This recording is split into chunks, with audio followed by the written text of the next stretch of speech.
Good evening and welcome.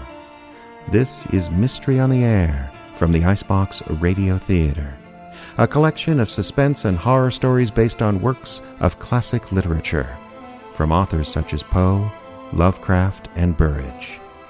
Let's listen to a sample now, if you dare.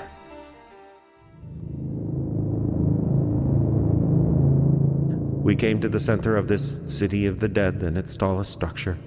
It was a huge monolith, a pillar towering up into the sky. Obviously, this was the structure we first sighted at sea. At its base was an immense door like one would find on a warehouse or a barn. Like everything else in the city, it was made of stone and looked incapable of movement. There were carvings, gargoyles, all around the door. Rodriguez set his mind on removing one of these, a small figure which looked similar to the statue we'd found on board, as our souvenir. He grasped and struggled with it, the stone completely unyielding.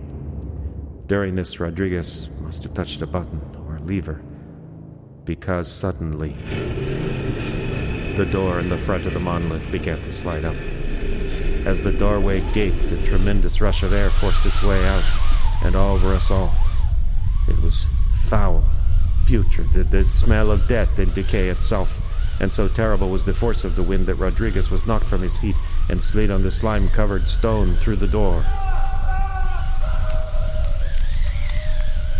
He was the first man I lost under my first and last command.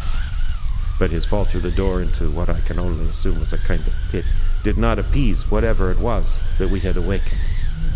If anything, it acted to sharpen the appetite of the thing that slowly emerged from the monolith and rose up before us.